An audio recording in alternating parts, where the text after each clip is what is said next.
Viewer discretion is strongly advised. This content is intended purely for educational and informational purposes.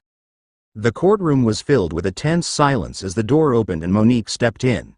Not as a celebrity, not as a guest observer, but as a key witness. The energy shifted instantly. Security had already been tightened. Media reporters crowded the back rows, whispering about what was about to unfold. No one expected the Academy Award-winning actress to take the stand, especially not armed with what she claimed was a black leather-bound book containing over 15 years of detailed records. This wasn't a performance. This was a reckoning. Monique walked purposefully, dressed simply, carrying an old briefcase that stood in stark contrast to the polished suits of lawyers around her. She looked at Diddy, Sean Combs, only briefly before sitting down. The judge called the court to order, and what followed would leave the courtroom, and the entertainment world, in stunned disbelief. She placed the black book gently on the evidence table. Not a prop, not a statement, but a weapon of truth. The prosecution wasted no time. Ms. Monique Ims, known professionally as Monique, was sworn in. When asked how she came to possess this evidence, her voice remained steady. It started in 2006, she said. An industry event hosted by Diddy turned into something far darker. She recalled walking into a study by mistake and witnessing Diddy, Clive Davis, and a young female artist in a disturbing situation. A video camera had been set up. The young woman was clearly incapacitated. Clive covered the camera. Diddy approached her, arm around her shoulders, and told her, "Family business stays in the family." The next day, she received a Tiffany bracelet and a note thanking her for her discretion. She never wore it, she kept it. And she started documenting names, dates, locations. Not just what she saw, but what others told her in confidence.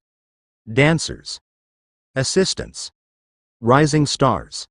Many of them women. Most of them vulnerable.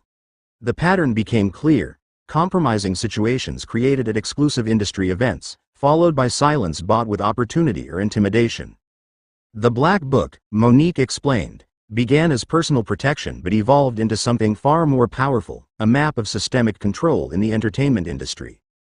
As she flipped through the pages on the stand, she explained how artists who refused to comply were blacklisted. Their careers stalled. Their names erased. It wasn't random. It was structured. Diddy, Oprah Winfrey, Clive Davis. They weren't just names in her book. They were patterns. Monique explained that between 2007 and 2019, her records showed over 24 private meetings between Diddy and Oprah. These meetings often coincided with public downfalls of artists who had spoken out. Meanwhile, Clive Davis controlled the music industry like a puppeteer. Studio sessions canceled.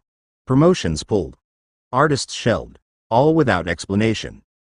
She wasn't alleging isolated misconduct. She was revealing a coordinated system, one that thrived on leverage, image control, and fear. The courtroom listened in silence as Monique recounted the contents of her black book. 3 sections. Events she witnessed, stories shared with her under consent, and the network map, names, links, timelines. One page described a step-by-step cycle. Target vulnerable talent, invite them to private gatherings, record them in compromising situations, then use that footage for control. She described how after-parties weren't just social. They were assessments. Young artists were watched, tested. Those who seemed desperate for fame or burdened by personal struggles were noted. They'd be offered opportunity wrapped in manipulation. Monique's voice remained steady, but the gravity in her tone deepened. She testified that once artists were compromised, they were gifted with sudden career boosts. A feature on a track, a role in a major production. But it was never just about opportunity. It was about control. And if they pushed back, reminders were sent. Screenshots. Images. Messages like, "Remember the good times." Page after page, Monique painted a picture of calculated grooming and silencing. Some artists tried to speak out. Then they'd appear on Oprah's platform in interviews that dodged difficult questions and instead promoted narratives of mentorship and growth. It happened more than once. Her documentation listed 11 specific cases. In 2014, Monique testified, there was a meeting at Oprah's estate in Montecito. Attendees included Diddy, Clive, Oprah herself, and 2 network executives. The topic? Narrative management.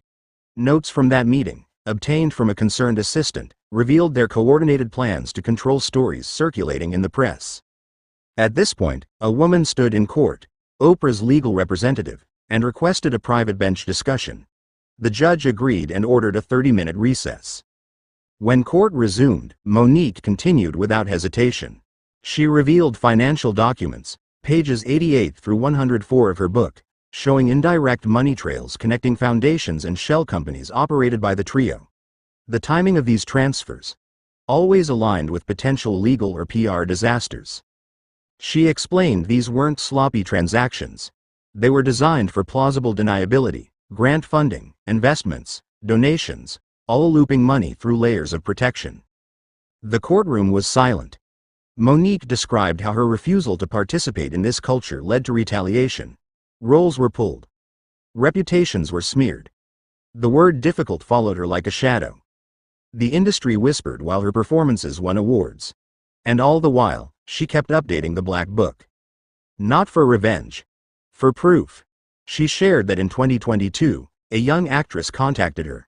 The story she told, a party at Diddy's Los Angeles home, was almost identical to accounts Nique had recorded in 2008 and 2012. Same script. Different faces. Nothing had changed. 2 days after speaking with an attorney about going public, Nique's home was broken into. Nothing was stolen, but her office was ransacked. She had been careful. The original documentation was never kept at home. Then came 2023. The suicide attempt of one of the young artists she'd mentored became the breaking point. That call from the hospital changed everything. Nique contacted federal agents. She turned over her book. And she agreed to testify. By now, the courtroom was no longer just watching a witness. They were witnessing history. What had begun as a trial against one man was turning into the unraveling of an entire system. As Nique turned the Black Book toward the jury, she said nothing. She didn't need to. The silence carried the weight of every name, every page, every lost voice documented within it. This was just the beginning. When the courtroom reconvened after the short recess, the atmosphere felt fundamentally altered. It wasn't just the gravity of Nique's words. It was the realization that her Black Book might not only contain the key to Diddy's trial, but could expose a wider infrastructure of influence, silence, and manipulation that had gone unchecked for decades. Nique didn't waste time with theatrics. She resumed her testimony with calm determination. What had started as personal observation had evolved into the documentation of a machine. One that fed on ambition, exploited pain, and protected those in power with a code of silence. She turned to page 112 in her Black Book. It contained a timeline of public appearances and interviews by artists who had previously raised concerns about their treatment within the industry. Many of these artists, Nique said, had been given a chance to speak out, only to later appear in interviews on high-profile platforms where their tone had shifted entirely. Their concerns had vanished. Instead, the conversations centered on opportunity, growth, and gratitude for the very people they had privately condemned. She told the court it wasn't a coincidence. These interviews, often aired on Oprah's platforms, followed a familiar pattern. There would be gentle questions, affirmations of mentorship, and never a single mention of trauma, coercion, or abuse. Page 127 listed 7 journalists who began investigating Diddy or Clive Davis and were suddenly promoted, hired by larger networks, or given lucrative media contracts. One journalist, known for her aggressive reporting, vanished from the public eye after announcing a docuseries about industry abuse. Nique had reached out to her, only to receive a polite reply weeks later saying the project was cancelled for personal reasons. It was a cycle. Nique called it the industry echo chamber. The same group of executives, producers, hosts, and publicists who managed crises not by solving them, but by controlling how they were perceived. And when that wasn't enough, careers were quietly dismantled, reputations eroded by whispers and suggestions, not proof. She returned to her own experience. After turning down repeated invitations to certain events, she noticed roles vanishing. Offers dried up. People who had praised her now avoided her. She detailed how during the award circuit for her performance in Precious, she was labeled unprofessional for not participating in standard press tours. But no one asked why. No one questioned the machinery behind the scenes pulling the strings. She didn't comply, and the machine didn't forget.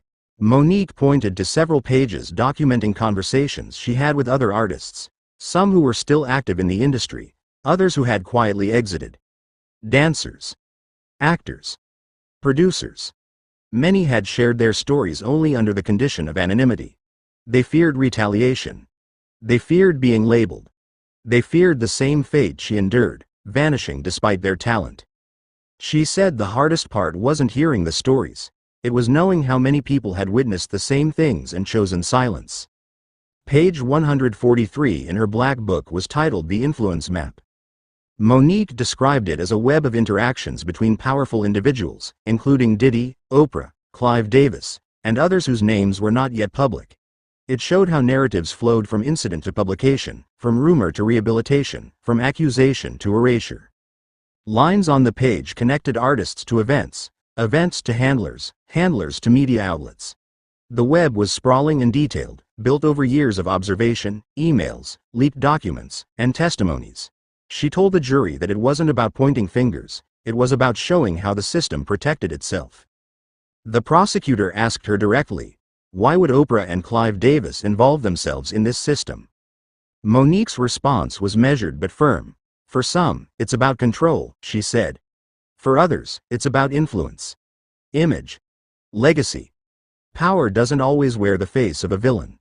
Sometimes it wears a smile and gives a motivational speech. She explained how Oprah, with her cultural platform, served as a gatekeeper of public perception. How Clive Davis, with his industry reach, acted as an enforcer of consequences. Careers launched or buried at his whim. She described it not as a conspiracy, but a culture where silence was rewarded and truth was penalized. The courtroom remained still as Monique began to read from the third section of her black book, the personal accounts shared with her.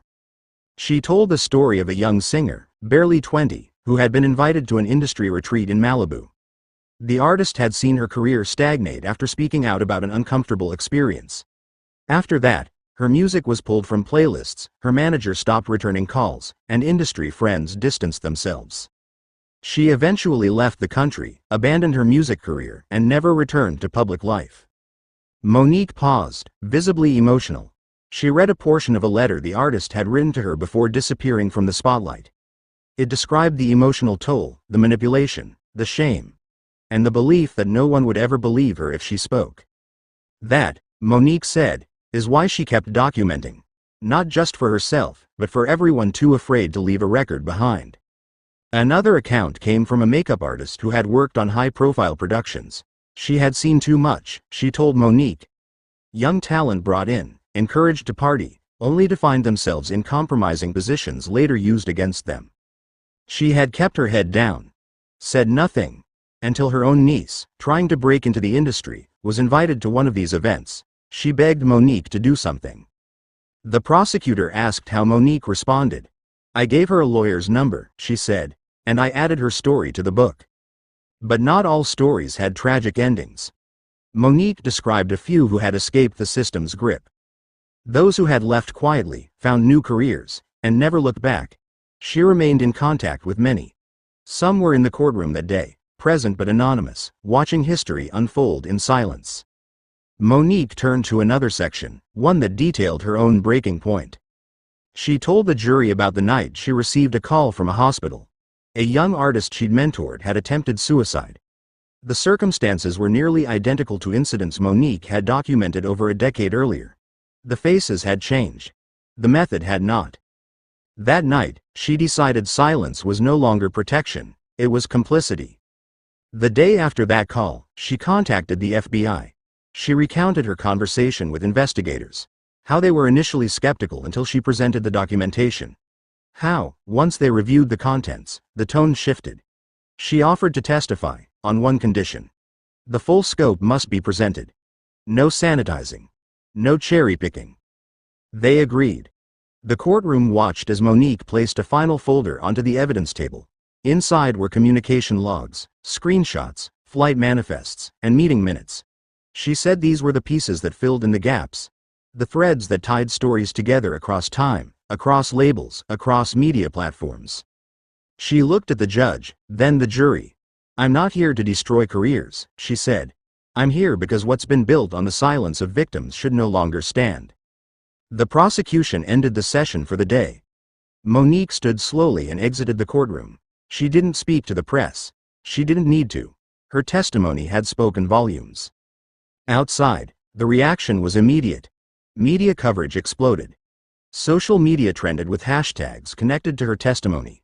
Black Book, Monique stands, and industry truth surged worldwide. Content creators, former industry professionals, even retired journalists began sharing their own observations and corroborations. Inside studios, silence turned to panic. Phone lines rang non-stop. Executives who had once scoffed at Monique's claims now asked for crisis meetings. Legal teams reviewed contracts. Publicists rewrote statements. Industry veterans began releasing vague statements of support or reflection, trying to get ahead of the wave. And in private, many wondered, if this is just part of what Monique documented, how much more is coming?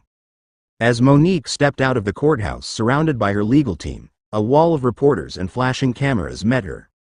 But she didn't speak. Her silence said enough. Her testimony had sent a shockwave through the industry, the media, and the public at large.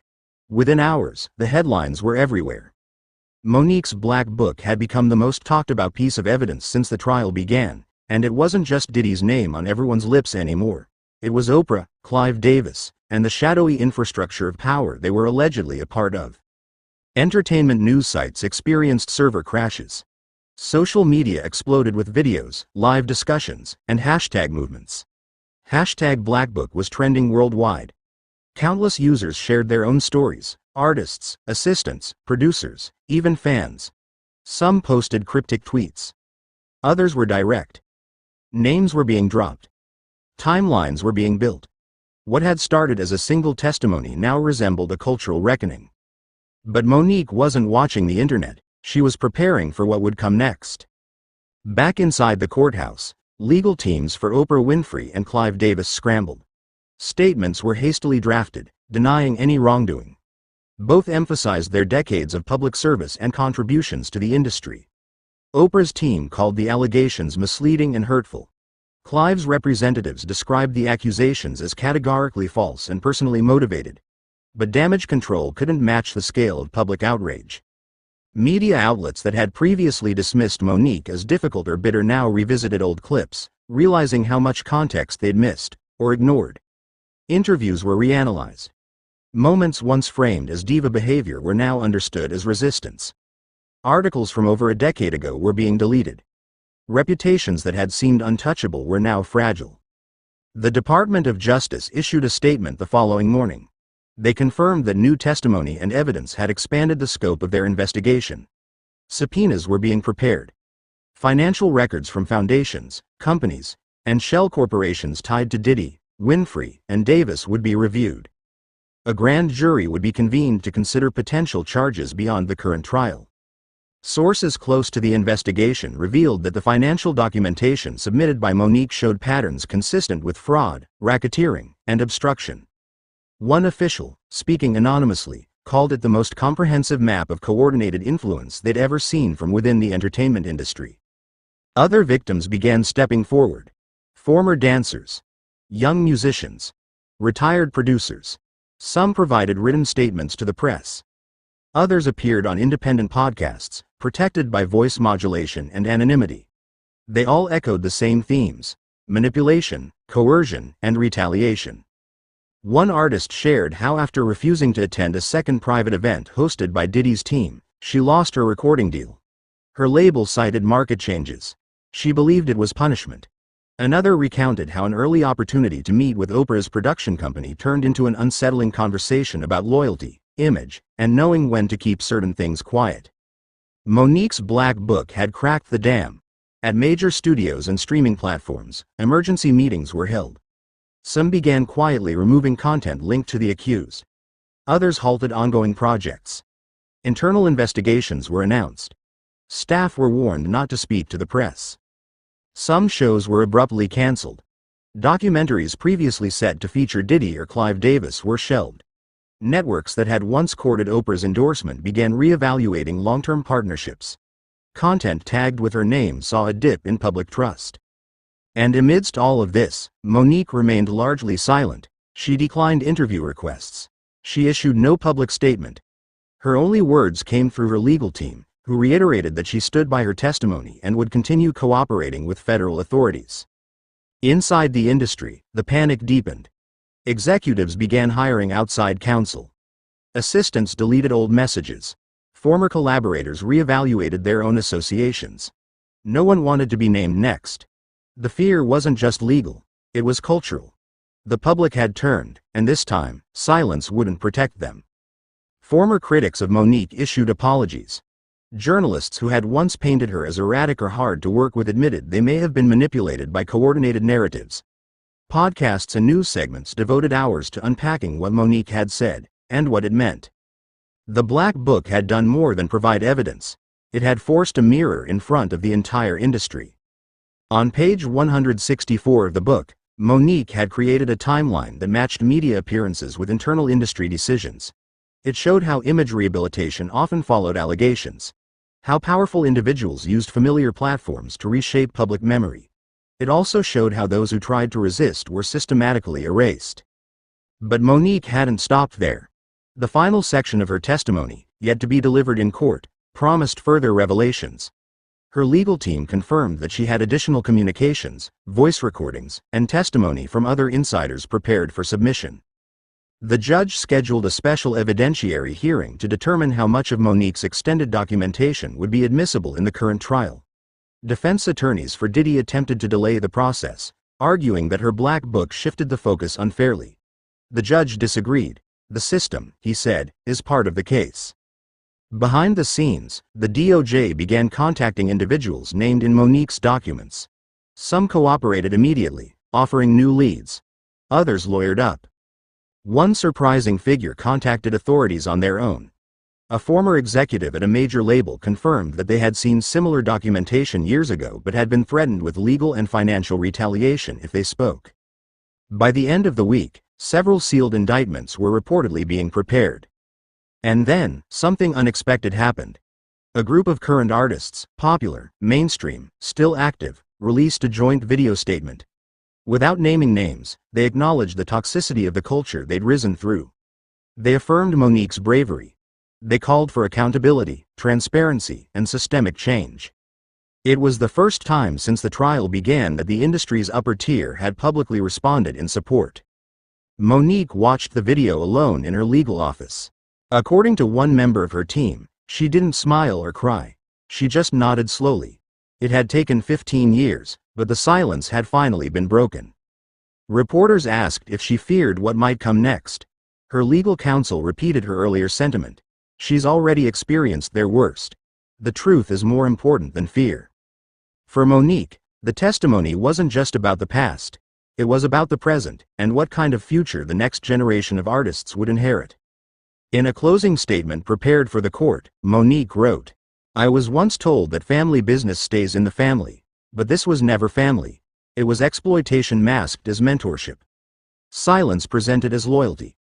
Power wielded in the name of protection. I stayed quiet out of fear.